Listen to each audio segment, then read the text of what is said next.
Doctor संपदा मुंडे यांची झालेली हत्या आणि त्याचे पुरावे दाबण्याचा प्रयत्न जो राज्य सरकारच्या वतीनं आणि पोलीस विभागाच्या वतीनं झालेला होता ते आता निदर्शनास आलेलं आहे।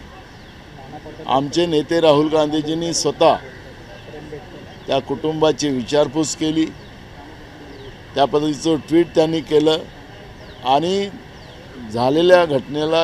झालेली घटना डॉक्टर संपदा मुंडेची त्या घटनेचा जो मुख्य आरोपी आहेत त्यांना कारवाई झाली पाहिजे आणि पुढच्या काळात अशा घटना होऊ नये अशा पद्धतीची भूमिका आदरणीय राहुल गांधीजींनी मांडली। त्याच्यावर आमची चर्चा झाली आणि म्हणून आता हे राज्य सरकार हे प्रकरण दाबते आहे का हा प्रश्न या ठिकाणी निर्माण झाला आणि म्हणून मी आज प्रधानमंत्री आणि देशाचे गृहमंत्री आणि राज्याचे मुख्यमंत्री यांना पत्र लिहून याबद्दलची CBI चौकशी व्हावी, कारण की हे राज्य सरकारचं अधीन ही चौकशी पूर्ण होईल असं काही आम्हाला वाटत नाही। संपदा मुंडेंच्या कुटुंबाला आणि तिच्या कुटुंबाला न्याय मिळेल असं काही वाटत नाही आणि जे आरोपी आहेत त्या आरोपी या सत्ताधीशांचेच आहेत अशा पद्धतीचं चित्र आज महाराष्ट्रामध्ये आहे। काही माजी खासदारांची नावं पुढे येतात आहेत, त्याच्यामुळे या सगळ्या प्रकरणामध्ये CBI चौकशी व्हावी आणि रोज या प्रकरणाला हे प्रकरण त्याला नवीन वळण येताना आपण पाहतो आहे आणि म्हणून या प्रकरणाची CBI माध्यमातून चौकशी व्हावी अशी भूमिका आज प्रधानमंत्री, देशाचे गृहमंत्री आणि मुख्यमंत्र्यांना आम्ही पत्राद्वारे कळवली आहे। पण डॉक्टर संपदा मुंडे यांच्या कुटुंबियांनीच थेट आता जे माजी खासदार आहेत भाजपचे त्यांच्यावरती, त्यांच्या PNवरती आरोप केलेले असल्याचं पाहायला मिळतात। या सगळ्यांची निष्पक्षपणे चौकशी झाली पाहिजे अशी त्यांच्या कुटुंबियांची मागणी आहे, परंतु एकीकडे ही मागणी होत असताना दुसरीकडे मुख्यमंत्री फलटणच्या कार्यक्रमामध्ये जे माजी खासदार आहेत निंबाळकर त्यांना मात्र कुठेतरी क्लीन चिट देताना पाहायला मिळतात। नाही, मुख्यमंत्र्यांचं कामच आहे आणि मुख्यमंत्र्यांनी आतापर्यंत अनेक प्रकरणात स्वतःच अनेक आरोपींना क्लीन चिट देताना आपण विधानसभेतही पाहिलेलं आहे। मी जो महाराष्ट्राच्या विधानसभेमध्ये पेन ड्राईव्हचा मुद्दा उपस्थित केलेला होता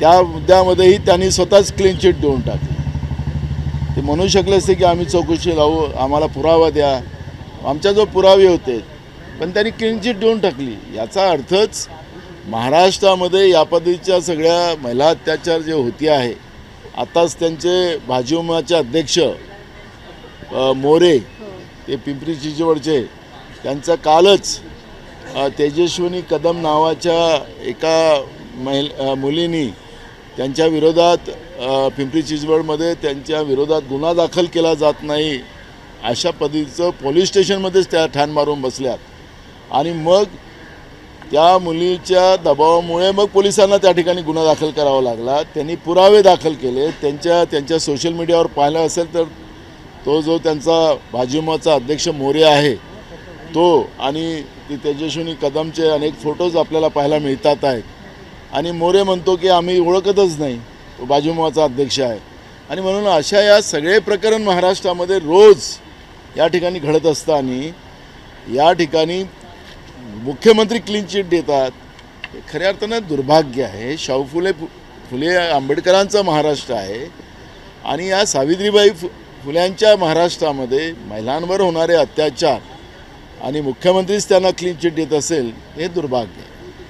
खरं तर ह्या सगळ्या संपदा मुंडे यांच्या सगळ्या प्रकरणामध्ये मुख्यमंत्री देवेंद्र फडणवीस यांच्याकडनं खूप साऱ्या मागण्या केल्या जातात, परंतु राज्य सरकार ही सगळी कोणतीच मागणी मान्य करताना पाहायला मिळत नाहीये। वेगवेगळ्या म्हणून आम्ही CBIची चौकशी याच्यासाठीच मागितलेली आहे की राज्य सरकारच्या अधीन ही चौकशी होता कामा नये, हे CBIच्या माध्यमातून चौकशी व्हावी आणि स्वतः आमचे नेते राहुल गांधीजींनी या प्रकरणामध्ये लक्ष घातलेलं आहे। त्यांनी स्वतः या कुटुंबाची विचारपूस केलेली आहे, त्या पद्धतीचं त्यांनी ट्विट केलेलं आहे। आमचं पक्षामध्ये या विषयावरची बोलणी झालेली आहे आणि त्याच्यामुळे मी आज पत्र लिहून या पद्धतीची सीबीआयची मागणी आम्ही केलेली आहे. दादा, तुम्ही राहुल गांधींचा उल्लेख केलात. राहुल गांधींनी वारंवार वोट चोरीचा जो मुद्दा आहे तो समोर आणला आहे. प्रेझेंटेशनच्या माध्यमातून देखील आदित्य ठाकरेंनी देखील 2 दिवस आधी प्रेझेंटेशन दाखवलं. तर मुख्यमंत्र्यांनी टीका केली आहे की एक पप्पू महाराष्ट्रामध्ये अजून एक झाला आहे. म्हणजे राहुल गांधींना त्यांनी पप्पू संबोधलं, त्यासोबत आता पप्पू नंबर 2 म्हणजे आदित्य ठाकरे अशी थेट टीका मुख्यमंत्र्यांनी केली आहे. नाही, पप्पूचा अर्थ काय होतात मुख्यमंत्र्यांना जास्त माहिती असेल, पण डाकूचा अर्थ मुख्यमंत्र्यांना माहिती नसेल. जे वोट चोरी करणारे लोक आहेत, जे लोकशाहीचा खून करतात, त्याला या शाहू फुले आंबेडकरांच्या महाराष्ट्रातला मुख्यमंत्री त्यांना पाठिंबा घालतो आहे. हेच खऱ्या अर्थानं महाराष्ट्राचं दुर्भाग्य आहे. आम्ही निवडणूक आयोगावर आमचं आरोप आहे. निवडणूक आयोगाने उत्तर द्यायला पाहिजे. तर फडणवीस का उत्तर देत आहे, त्यांची वकिली फडणवीस का करते आहे, म्हणजेच दाल में काला आहे, डाळच काळी आहे असं म्हटलं तर वावगं ठरणार नाही. आणि म्हणून डाकूचं समर्थन करत असेल राज्याचे मुख्यमंत्री आणि वोट चोरीच्या याच्यामध्ये करत असेल तर हे महाराष्ट्राचं दुर्भाग्य आहे. 1 तारखेच्या मोर्चासाठी जे आहे उद्या 12:30 वाजता वायबी चव्हाण सेंटरमध्ये बैठक आहे. काय असणार म्हणजे उद्याचं बैठकीचं काय सांगा? बघा, मी इथं नाही आहे. मी आज वापस चाललेलो आणि घरी कार्य आहेत, लग्न कार्य आहेत, त्याच्यामुळे मी त्याच्यात आहे.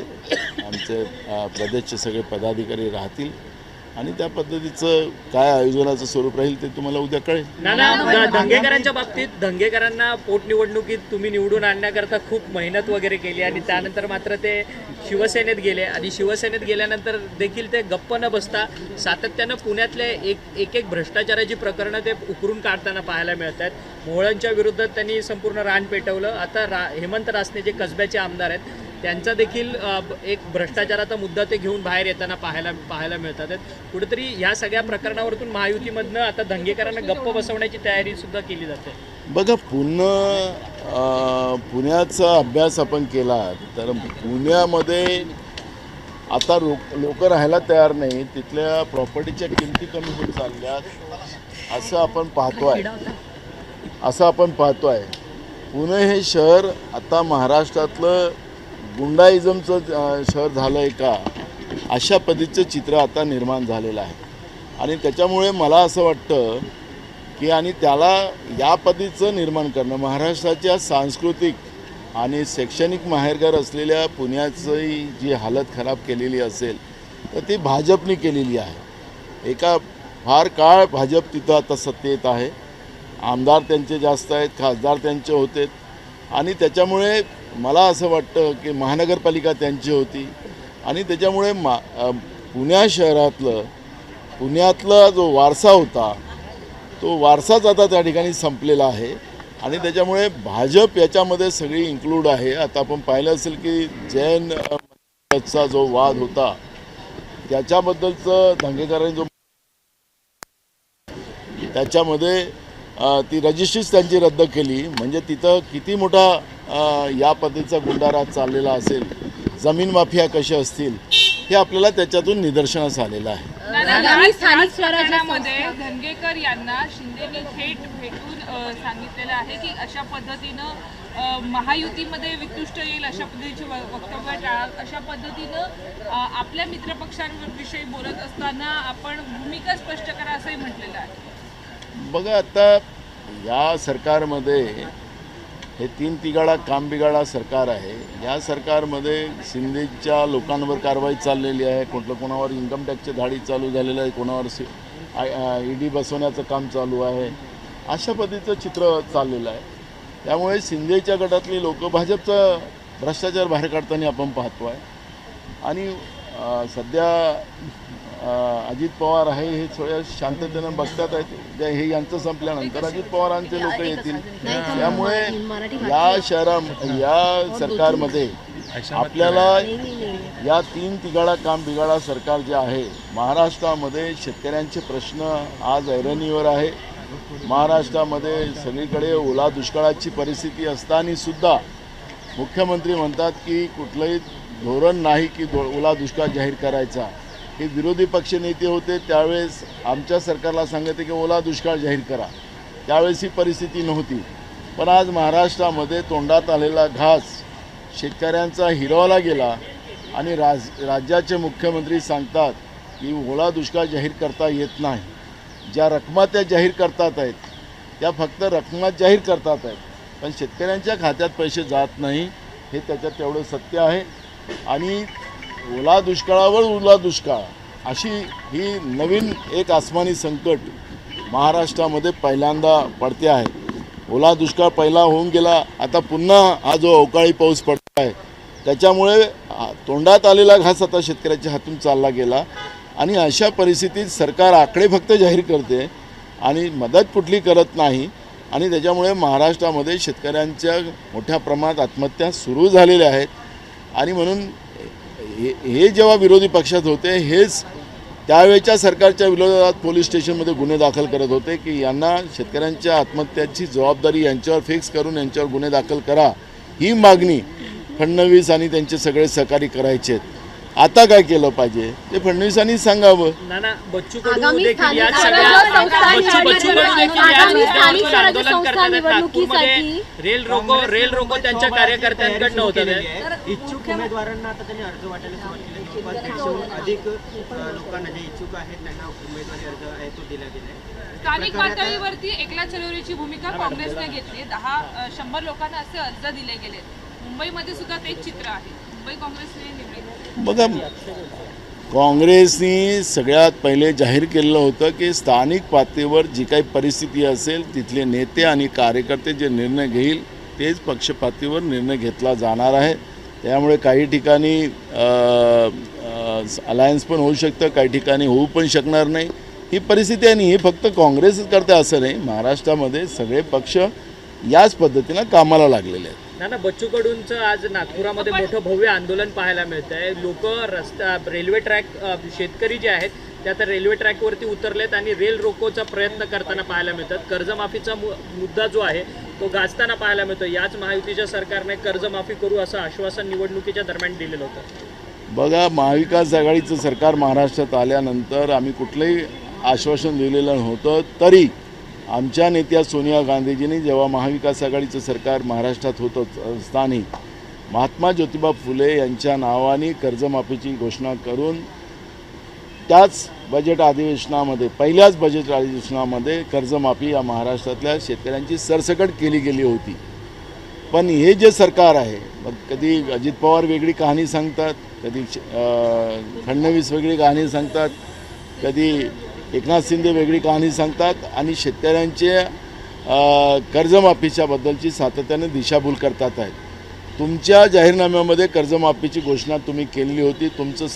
तुमचं सरकार हे बेईमानीनं आलं असेल किंवा तुम्हाला जे काही बहुमताचा तुम्ही जे जोर दाखवता आहे 500 बहुमताचा, त्या बहुमताच्या भरोश्यावर तुमचं सरकार आज आलेलं असेल तर या सरकारच्या ज्या काही भूमिका होत्या, तुम्ही जो जाहीरनामा दिलेला होता त्याप्रमाणे कर्जमाफी हे तुमचं पहिलं होतं.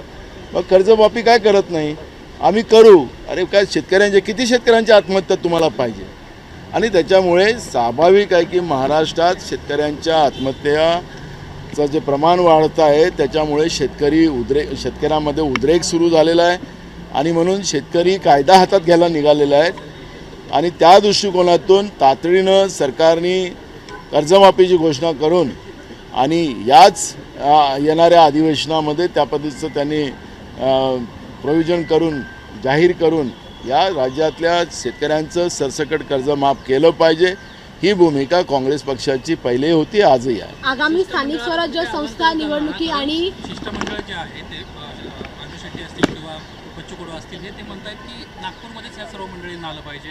मंत्री असतील, सर्व उच्चपदस्थ अधिकारी असतील. तर सरकारचं असं म्हणणं आहे की बैठक जर करायचं असेल तर मुंबईमध्ये करणं सोयीस्कर राहील, कारण 17-18 मागण्या आहेत. अनेक अधिकारी त्या बैठकीला असणं अपेक्षित आहे. हे बघा, या सरकारच्या दरबारात जो कोणी आला त्याची बोळवणूक करून या लोकांनी वापस पाठवलेलं आहे आणि घोषणा केलेल्या आहेत पण त्याचं पालन केलेलं नाही. त्यामुळे जे आंदोलनकारी तिथं बसले आहेत राजू शेट्टीपासून, त्यांना या सरकारची सगळी कहाणी माहिती आहे. यांनी कांदा उत्पादकालाही फसवलेलं आहे, अनेक शेतकऱ्यांना यांनी फसवलेलं आहे.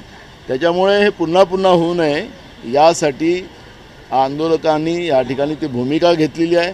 आणि शेतकऱ्यापेक्षा हे सरकार मोठं नाही, त्यामुळे शेतकऱ्यांच्या समोर जाऊन यांना काय बोलायचं यांनी तिथं बोलावं आणि यांना आपल्याच राज्याच्या जनतेच्या समोर आणि या राज्याच्या शेतकऱ्यांच्या समोर बोलायला काय अडचण आहे या सरकारला.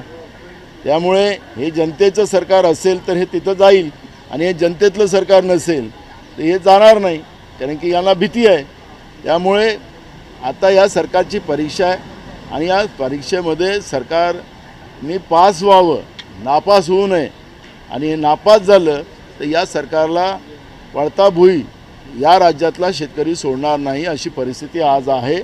आणि म्हणून मी त्यांना सल्ला देतो की हे शेतकऱ्यांपर्यंत या सरकारने पोहोचावं. बिहार इलेक्शनच्या अनुषंगाने खरं तर तेजस्वी यादव यांनी एक घोषणा केली आहे. मुंबईमध्ये बिहार मतदार केंद्र ते सुरू करणार आहेत, मदत केंद्र, की जे अमराठी बिहारी लोक मुंबईमध्ये राहतात, त्यांना अनेक वेळेला मराठी भाषा येत नसल्यामुळे मारलं जातं. तर अशा लोकांना एक मदत केंद्र ते सुरू करत आहेत. त्यामुळे पुन्हा एकदा मराठी वाद मुंबईत होण्याची शक्यता वाटते का? नाही, बघा, आपल्या मुंबईमध्ये अनेक राज्याच्या या ठिकाणी मोठे मोठे सभागृह आहेत. उत्तर भारतीय आहे, बिहारचं पण आहे, तामिळनाडू आहे, सगळ्या देशातल्या वेगळ्या वेगळ्या राज्यातलं मुंबईमध्ये आपल्याला मोठे मोठे कार्यालय आपल्याला मिळतात पाहायला. त्यामुळे तेजस्वी यादवनी जी भूमिका मांडलेली आहे ते काही चुकीचे आहे असं मला मान्य नाही आहे. कारण की आपला देश विविधतेमध्ये एकता आपल्या देशातली आहे. विविध जाती, विविध भाषा, विविध धर्म, विविध प्रांत आणि त्याच्यातही आपण सगळे, आणि त्याच्यातही आपलं मुंबईसारखं शहर हे या देशाची आर्थिक राजधानी आहे. देशभरातली लोक या मुंबई शहरात राहतात आणि म्हणून प्रत्येक राज्यातल्या लोकांना सुरक्षा मिळावी आणि त्यांना मदत मिळावी अशी घोषणा तेजस्वी यादवने केली असेल तर ती चांगली आहे, स्वागतार्ह आहे. वरिष्ठ नेते एकनाथ खडसे यांच्या घरी चोरी झाली, मात्र त्यांनी असा आरोप केला आहे की जे पुरावे होते माझ्याकडे, ती सीडीच आता चोरीला गेली, त्यामुळे जाणून बुजून माझ्या घरात ही चोरी करण्यात आल्याचं त्यांनी सांगितलं. बरोबर आहे, सरकारने चोरी करवलेली आहे असं एकनाथ खडसे म्हणत असतील तर मग या सरकारलाच आता आरोपीच्या पिंजऱ्यात एकनाथ खडसेंनी बसवलेला आहे. त्यांनी या सरकारच्या विरोधात गुन्हा दाखल करावा.